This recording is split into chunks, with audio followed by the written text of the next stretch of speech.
ninguém vê gás. Isso é bem interessante, né? Se você soubesse, se você tivesse a possibilidade de ver gás, você saberia quem peidou. Se você vê alguém peidando, essa pessoa não peidou, ela cagou em spray. A borrifada, né? Ela deu uma borrifada, porque você não enxerga. Por exemplo, nuvem não é gás. Nuvem não é gás. Nuvens são gotículas de água condensada. Porque você não vê gás. Nesse momento está saindo da minha boca vapor de água.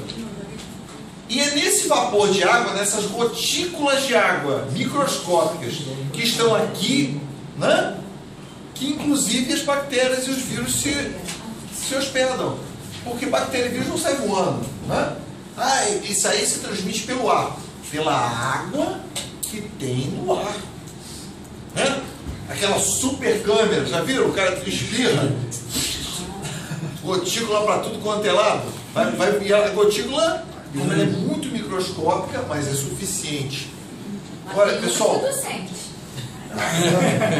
tem um pessoal que fica aqui na frente que volta e meia, lançamento oblíquo aqui. Vai, mas aí eu peço só desculpa e um abraço. O que acontece? Só para vocês terem uma ideia interessante, tem mais bactérias nesse momento no seu corpo do que humanos no planeta Terra. Tem mais bactérias só no seu corpo, e se você não tomou banho, o número é maior ainda. Maluco, aquele maluco não tomou banho, veio do futebol ontem de madrugada, né? Jogou bola, então tá cansadão, não tomar banho, mó frio, pô. Detalhe, ele antes de jogar bola, sabe aquele papo do matinho? Tem um papo, sempre que o cara tem dor na barriga, dor de barriga, o cara pega e bota um matinho. Aí bota um matinho aqui do lado, simpatia, tá com dor de barriga, tá jogando bola, vai com vontade de cagar e não quer ir embora. Eu imagino, maluco, antes de jogar bola, soltou um barro, jogou bola, foi dormir, veio pra aula. Bagulho, né? Bagulho tá oleoso. A bactéria. A bactéria tá na rave, meu irmão. É um bagulho, né? Tem mais bactérias no seu corpo do que humanos no planeta Terra. Então, é muito interessante porque a história do modelo que a gente vai começar a falar sobre gases, ela parte do princípio que na atmosfera você tem basicamente 78% de gás nitrogênio. O gás nitrogênio, pelo modelo que a gente usa para tentar explicar a natureza, ele é formado de duas moléculas de nitrogênio que estão fazendo ligações covalentes. Né? Covalentes, porque um empresta para o outro. É um negócio interessante. Ligação covalente. Né? 78%. 21% é formado de oxigênio. Então também eu tenho duas moléculas de oxigênio fazendo uma ligação covalente. E o restante, o 1%, são os outros gases. Caramba, esse aqui é o ar, o mar de ar que a gente está imerso, a gente está dentro de um oceano de ar. Esse ar, ele, quando entra em movimento, ele pode criar até estrago, vendaval, furacão. Né? Ele te cria um atrito, cria uma resistência, ele salva a tua vida. Você está pulando de paraquedas, se não tivesse a resistência do ar, você morreria. Né? Mas enfim, esse ar é composto basicamente disso. E quando você olha para cá, você tem essa representação da bolinha, né? Essa bolinha representa quem? O átomo. Numa análise simplificada, o átomo ele tem prótons no seu interior, chamado núcleo. E ele tem camadas. No caso do nitrogênio, ele tem duas camadas. Na camada interna, na camada K, ele vai ter 2 elétrons. Nitrogênio é 7, não é 7? Não é? Acho que é 7. 6 é oxigênio. 6 oxigênio. 5 é carbono.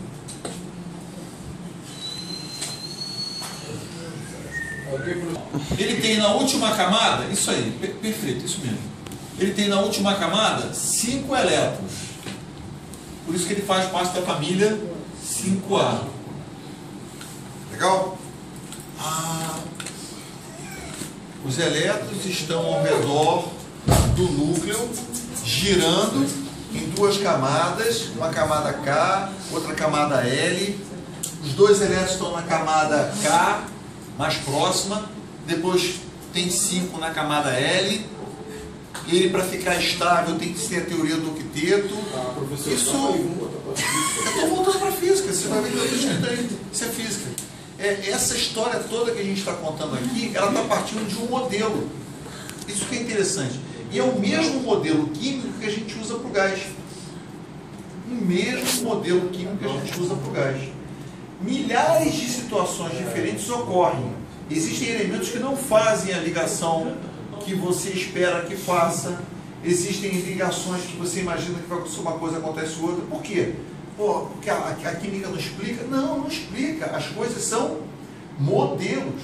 Ninguém viu um átomo. Ninguém jamais viu o elétron ou prótons.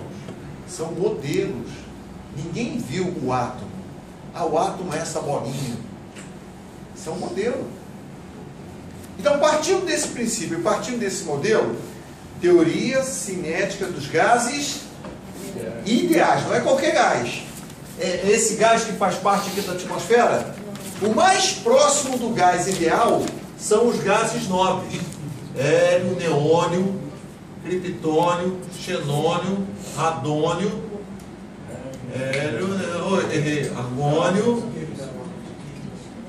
criptônio, xenônio e radônio.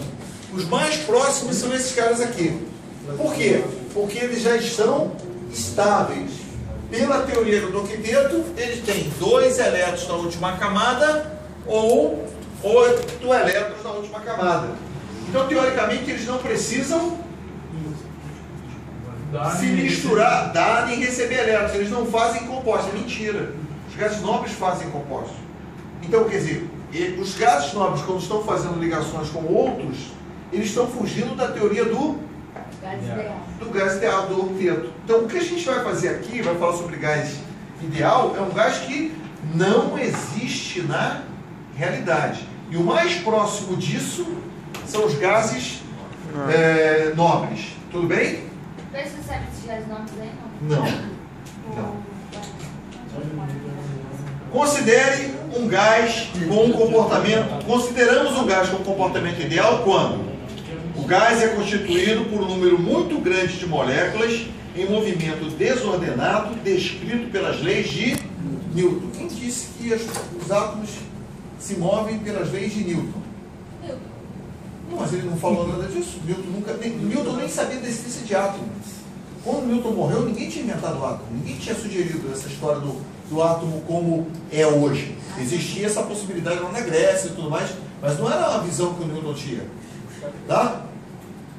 O volume próprio das moléculas é desprezível frente ao volume do recipiente. Quer dizer, eu tenho aqui a sala não tem um volume. Se eu levar em consideração o volume da molécula, o volume da molécula é desprezível. É uma partícula, é um corpo pontiforme, não tem dimensão. Entenderam? Olha como é que a gente vai voltando para as coisas que a gente já está falando. Usar as leis de Newton, porque é o que eu sei mexer, é mecânica. Eu não vou falar de física quântica, não vai dar. Então vamos usar a lei de Newton. O corpo é um corpo pontiforme, como a gente estava fazendo os exercícios, esquece movimento, se ele tem um lado, se ele não tem, não, é tudo pontiforme. As forças intermoleculares de atração e repulsão entre as partículas são desprezíveis. Existe força elétrica entre as partículas. Entre as moléculas de água existe uma coisa chamada ponte de hidrogênio. É o que faz o ponto de fusão da água ser tão alto, é o que faz a água congelar e aumentar seu volume. Eu vou levar em consideração isso aqui?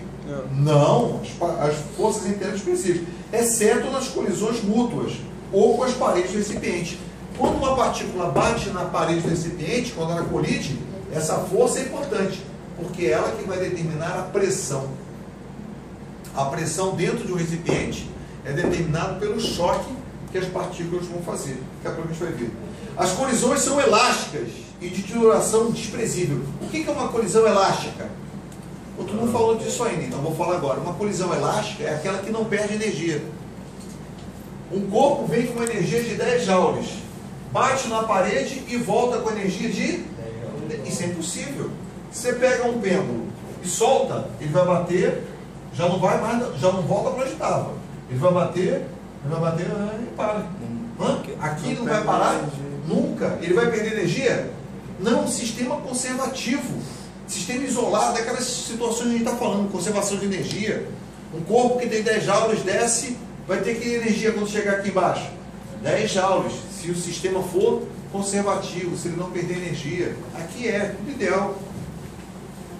O comportamento de um gás real se aproxima do comportamento de um gás ideal para baixas pressões e altas temperaturas. Quanto mais alta a temperatura do gás e quanto mais baixa a pressão do gás, mais parecido com o gás real, mais parecido vai ter com o comportamento do gás ideal. Fale. São inversamente proporcionais?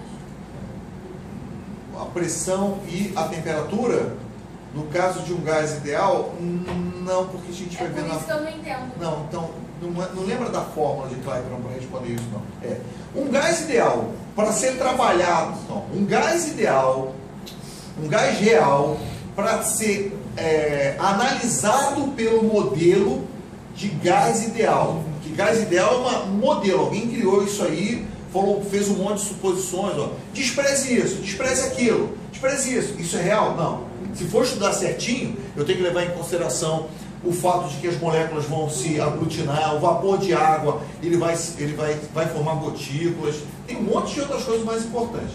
Mas aqui, para que eu possa trabalhar com um gás real, numa situação próxima de gás ideal, como é que esse gás real tem que estar?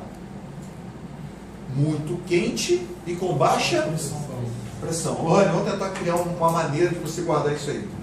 Imagina que você ontem foi numa festa e nessa festa, o pessoal que trabalha em festa, eles comem direto, né? Come tudo. Eles comem tudo. O cara come mais salgadinho do que os convidados. Eles já têm um contrato com o garçom e tudo mais. Só que essa é uma festa diferente. O que era servido na festa? Repolho, ovo, feijão preto, cebola, gengibre. Gengibre. Aquela balinha de gengibre que faz bem para a garganta? Faz bem para a garganta. Mas eu vou te contar. Eu nunca mais tomei aquela porra, não. Parei. Que isso? Tô aqui dando aula, cara, né? Às vezes. Vou ali fora, rapidinho, né? Soltar aquele gás. Porra, nem eu suporto. Então, gengibre, corta. Tô falando sério. Mas, tinha gengibre na festa? Tinha. Só a barriguinha agora tá assim, ó. A reação química está produzindo muitos gases. Esses gases estão ali. Se ele chegar numa pressão muito alta, ele sai, não sai? Quando o peito faz barulho, é porque ele está pressionado, a pressão está alta. Está pressionado, né? Está ali só controlando o espírito, só. O que seria ideal? O que seria o peido ideal? É aquele que está assim, ó. Aquele que sai igual, não estou entendendo. Não, sem barulho, zero. Se ele não está com barulho, é porque ele está, ó, sem pressão.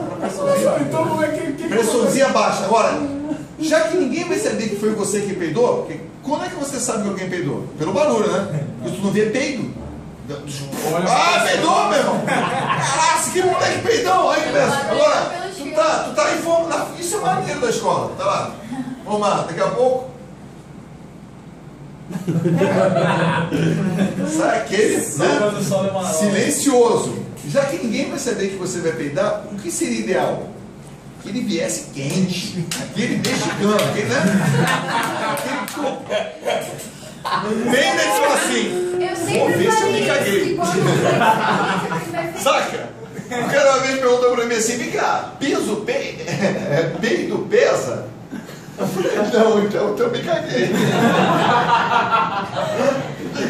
Bom, né? Essa é uma complicação do aí. Só aquele.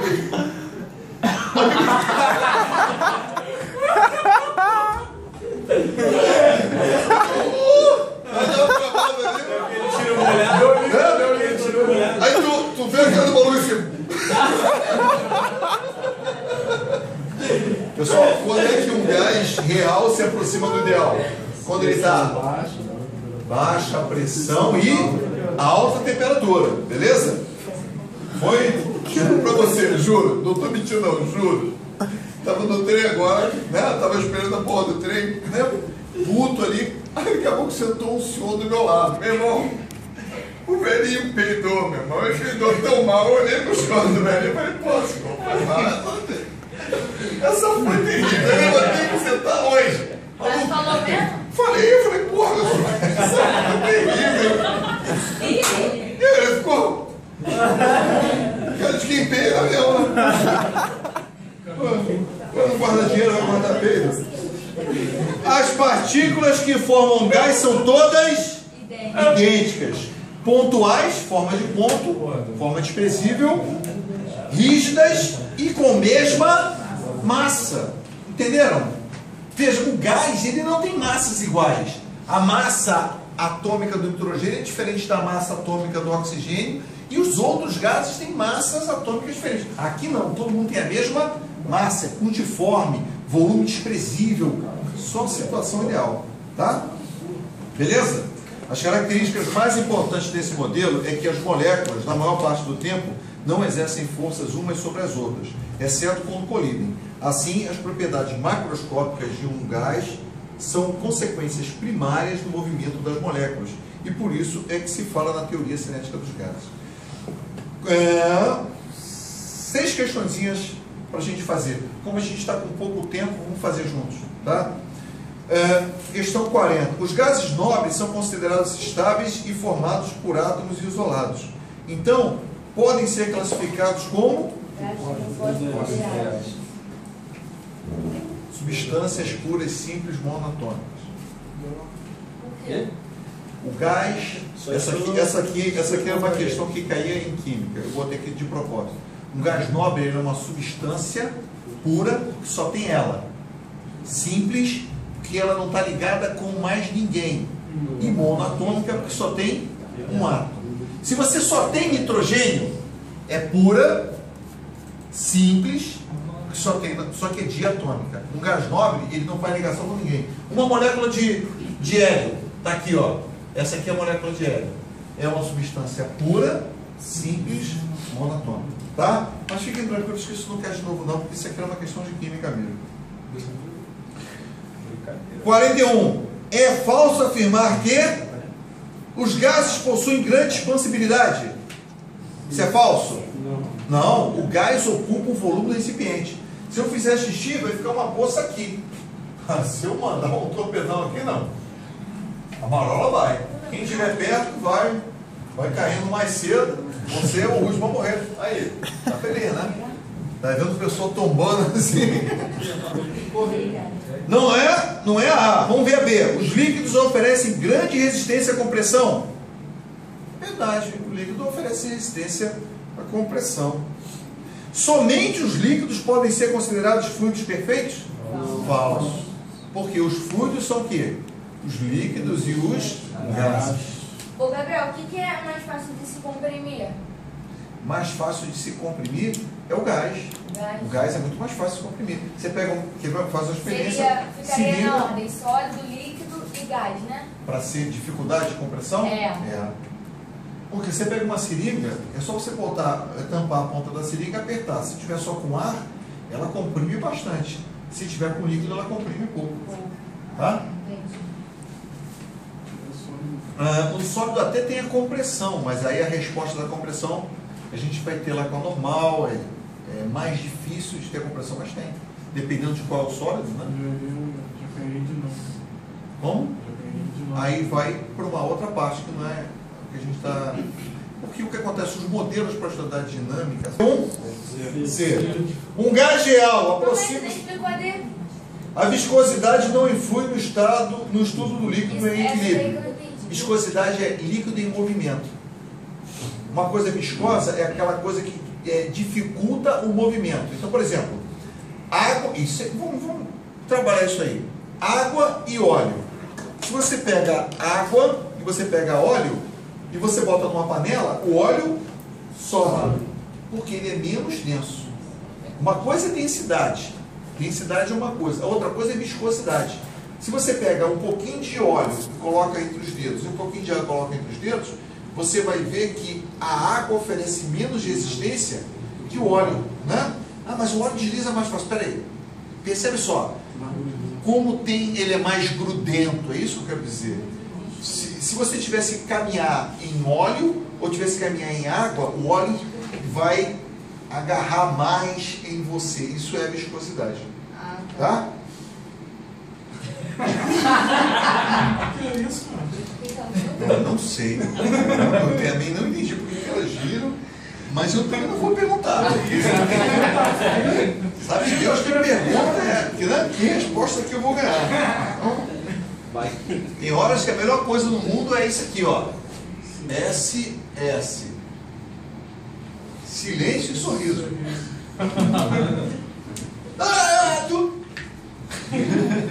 Pronto, já resolve muitos problemas. Pelo menos não gasta energia. Bom, 42. Um gás real aproxima-se de um gás ideal quando? Né? Não, já tem pressão. Estão escutando o barulho?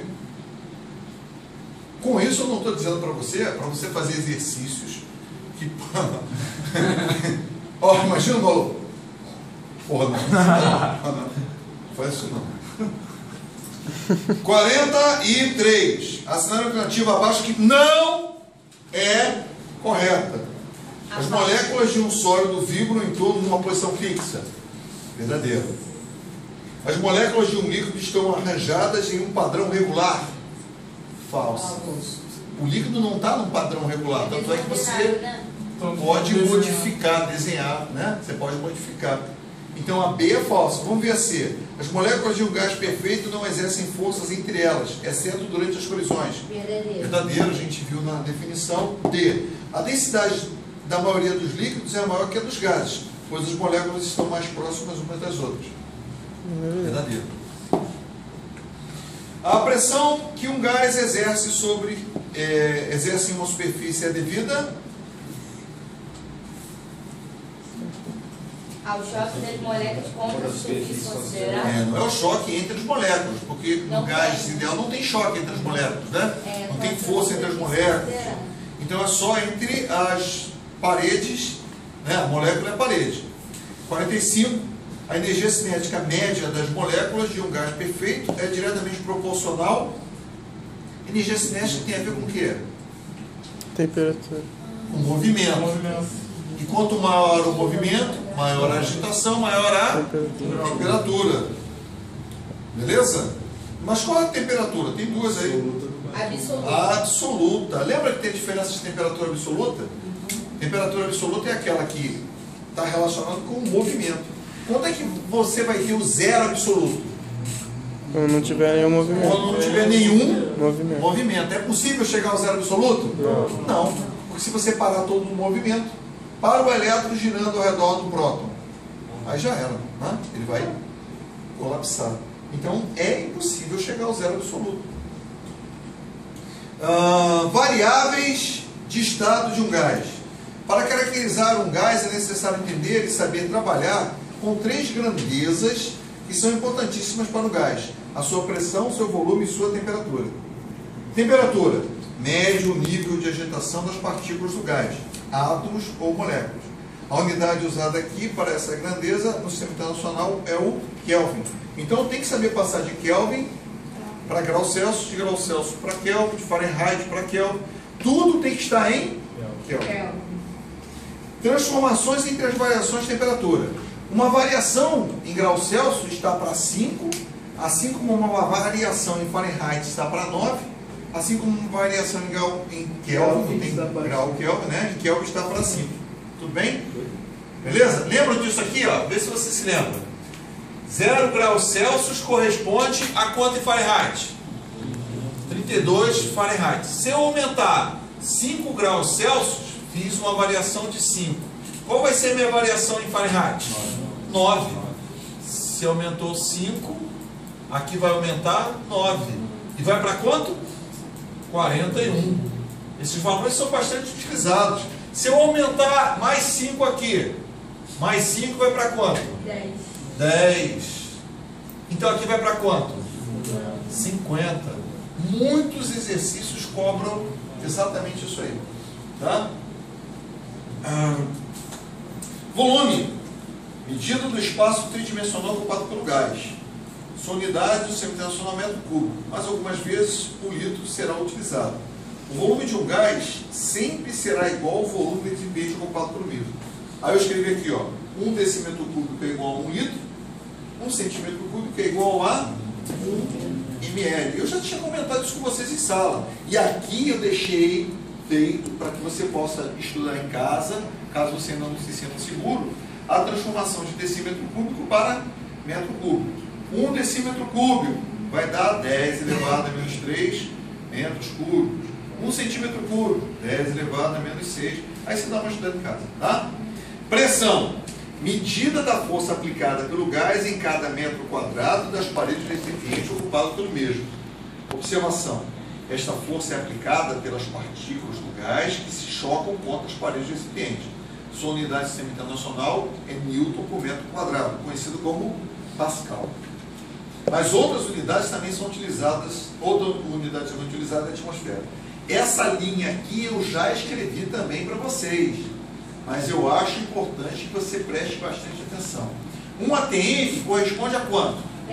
10 a quinta Pascal, que é a mesma coisa que 10 a quinta Newton por metro quadrado, que é igual a 10 a sexta bar, que é a unidade de pressão do sistema internacional.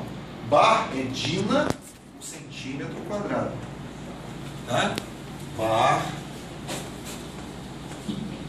vai ser igual a dina, que é a unidade de força, centímetro quadrado. Então, 10 a sexta bar é igual a 1 dina por centímetro quadrado? Não, bar É igual bar é igual a dina por centímetro quadrado. Foi o que eu 10 a acabei de falar. sexta. Não, você falou o seguinte: 1 10 a sexta bar é igual a 1 dina por centímetro quadrado? Eu falei, não. 10 a sexta bar é igual a 10 a sexta dina por centímetro. Por quê? Bar é dina por centímetro quadrado. Beleza? 1 atm corresponde à coluna de 76 centímetros se for de mercúrio líquido. PSI, no caso, Não entra aqui. PSI é unidade americana. Não entra. A gente não usa isso em educação.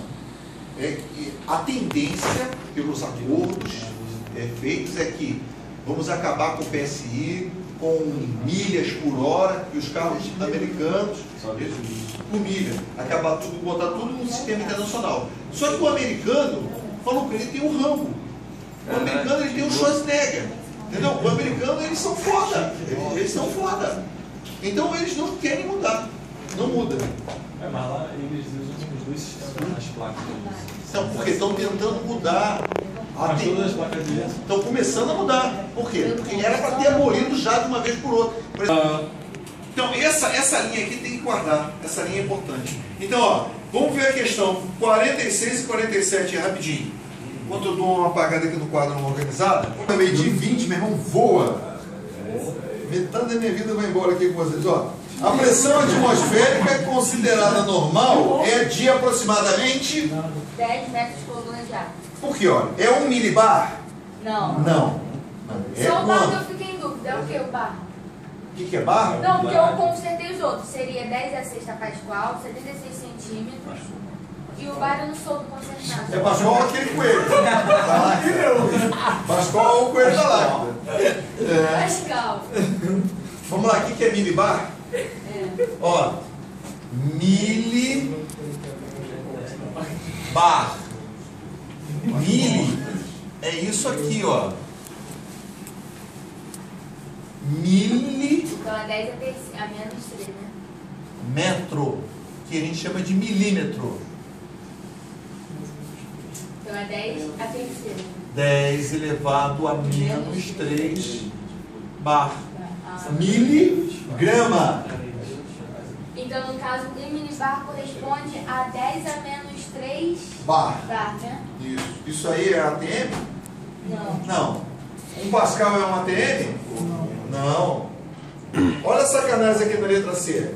Porque é 760 milímetros ou 76 centímetros. Né?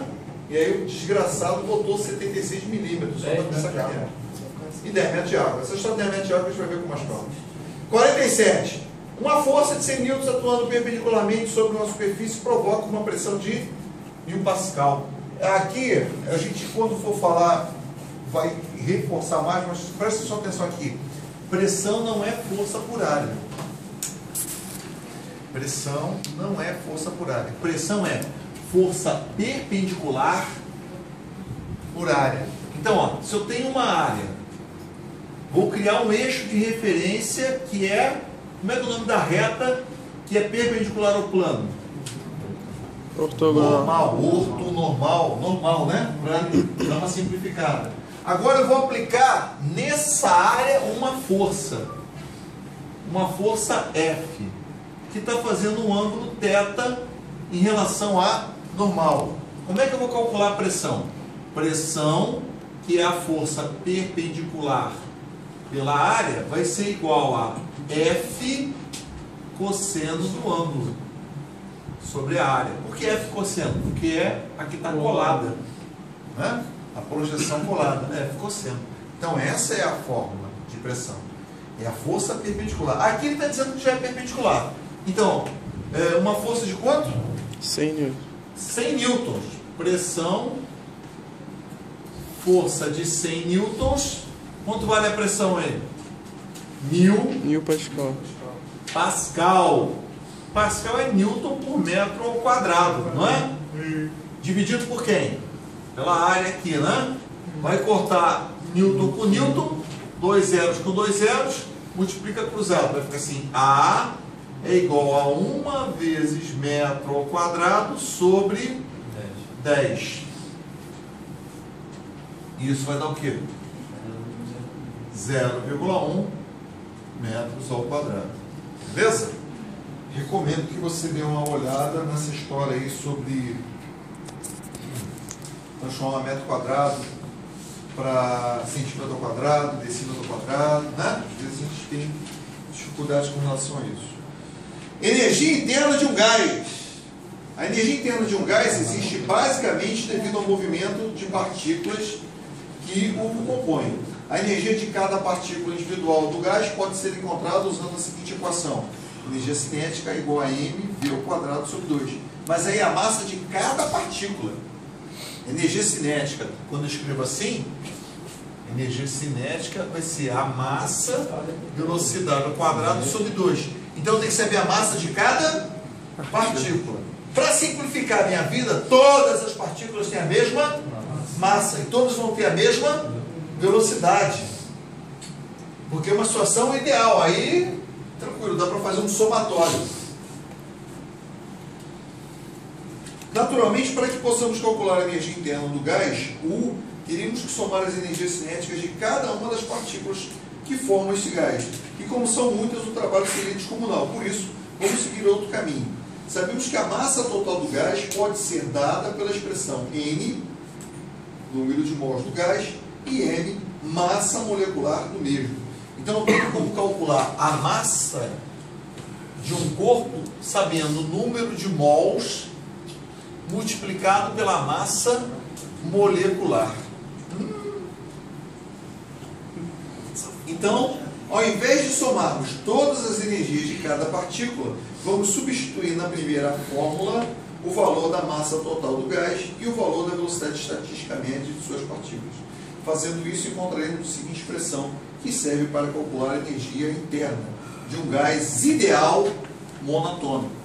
Então, como se calcula a energia interna de um gás ideal monatônico? 3 meios de nRT.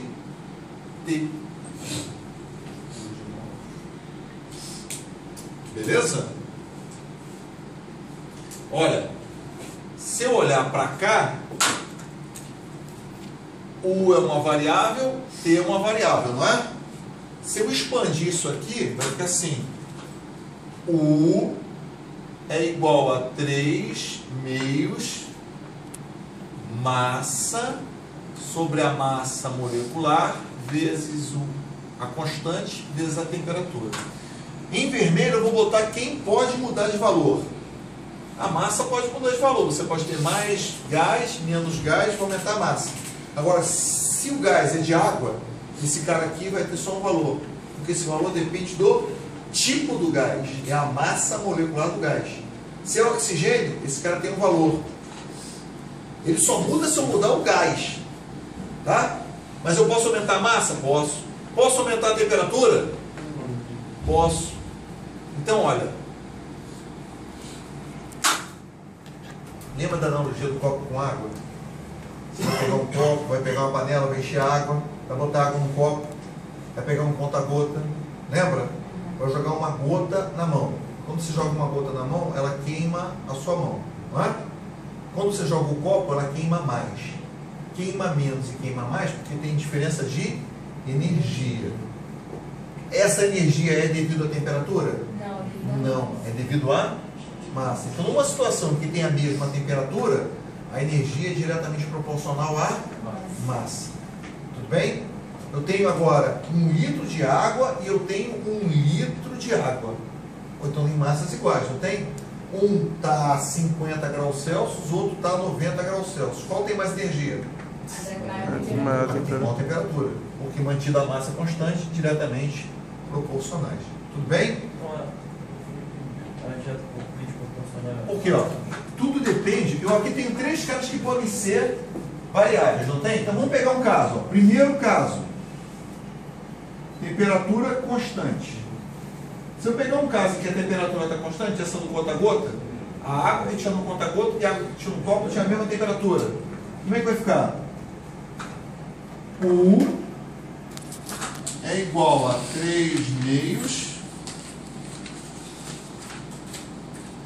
Todo esse pessoal aqui é constante. Já a massa pode variar. Então, energia interna e massa são grandezas diretamente proporcionais. Segundo caso, vamos ver o segundo caso. Que segundo caso? A massa está constante. Bom, se a massa está constante, o U e T vão ser as variáveis. Não tem como mexer nisso. Tá? Eu posso ter um terceiro caso? Posso. A energia interna está constante. Para uma mesma quantidade de energia interna. Então, se a energia interna está constante, a massa e a temperatura Diretamente. Não, são inversamente. São inversamente. Né?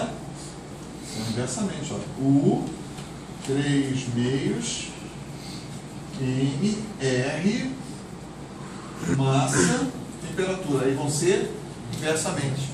Para uma mesma quantidade de energia, quem tiver a maior temperatura tem a menor massa. Hã? Inversamente proporcionais. Beleza? Foi? Aí nós chegamos. Não, essa fórmula aqui, né? Nós chegamos na questão 48. Vamos dar uma olhada na questão 48 aí.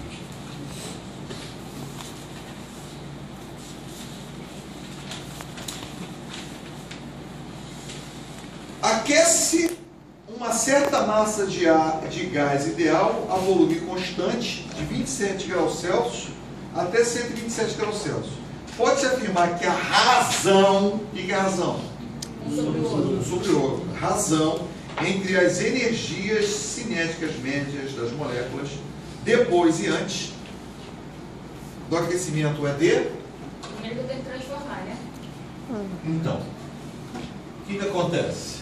Vai trabalhar com variação. A energia depois é com que temperatura? 127. A energia antes é com 27. Como é que se calcula? 3 meios de nRT. Como é que se calcula? 3 meios de nRT. T com 127 e T com 27. Não é igual em cima igual embaixo? Então eu posso escrever que as temperaturas em 127, temperatura em 27, são diretamente proporcionais, né? Mantida a massa constante, são diretamente proporcionais. Só que, se você for fazer então a conta, ó, energia interna com 127, energia interna com 27 vai dar 27 dividido por 27. Tem essa resposta aí? Tem, letra D. Mas essa não é a resposta. Por quê? Sempre que você trabalha com gases, a temperatura tem que ser dada em Kelvin. Então, o que você tem que fazer é 127, 27, mais usar a temperatura em Kelvin. 127 mais 273, 27 mais 273. Isso vai dar 400? Isso. E aqui embaixo, 300. Não é isso? 4/3. Ok? Sempre tem que usar a temperatura em Kelvin. Sempre. Sempre. Hã? Porque essas formulações, esse modelo teórico que a gente está usando, é um modelo que usa a temperatura em Kelvin. Tá? Beleza? As fórmulas que eu estou usando, elas têm, é isso que é interessante. Fórmula é uma coisa matemática que você usa para um certo objetivo. Então você delimita quais são os objetivos. Olha, eu queria essa fórmula, mas para fazer. Eu tenho um carro, e eu tenho óleo, mas eu tenho óleo de motor, óleo de freio, óleo de direção hidráulica, óleo de cozinha. Eu posso botar óleo de cozinha no motor do carro? Pode. Mas vai se Não é que vai se fuder, dependendo. Tá no meio do deserto, acabou o óleo. Só tem óleo de cozinha. Vai ficar no meio do deserto esperando aparecer alguém para ver? Não, joga óleo de cozinha naquela porra e vai embora. Para falar a verdade, se tu jogar óleo de cozinha dentro do tanque de combustível, ele até funciona. O carro vai... Mas ele funciona. Queima até óleo de cozinha. Tem carro movido a óleo de cozinha. Mas é. Nega sofrido aí. Vai ser de mãe fazendo estoque de óleo de cozinha. Meus amigos, vou fazer esse comentário e se eu morrer, vocês sabem por que eu morri, tá? Óleo de cozinha. O combustível fóssil já podia ter sido abolido há muito tempo. Isso Há muito tempo a gente usa gasolina, querosene, essas coisas, porque dá dinheiro. não invadiram o Afeganistão à toa, não. Entendeu? Ah, Se você aparece com um protótipo. Acabou, Rapidinho. Uma hora da tarde. Nós vamos terminar aqui agora mesmo. Mas o que eu vou pedir? Vocês deem uma lida na folha e lembrem-se sempre, durante a resolução dos exercícios, que Kelvin é a unidade que tem que ser utilizada. Ele pode fazer isso, ele faz para te sacanear. Ele te dá em Celsius e te pergunta a resposta em Celsius. Então, ó, quando foi a variação? Ó, o corpo estava com uma temperatura de 27 graus Celsius. Qual vai ser a temperatura em graus Celsius no final? O que você tem que fazer? Pegar Celsius e transformar para Kelvin. Faz a conta utilizando o que você tem que utilizar, com as teorias de gás perfeito. Achei a resposta em Kelvin, no final é que eu volto para Celsius. Se você usar graus Celsius, você vai errar. Beleza?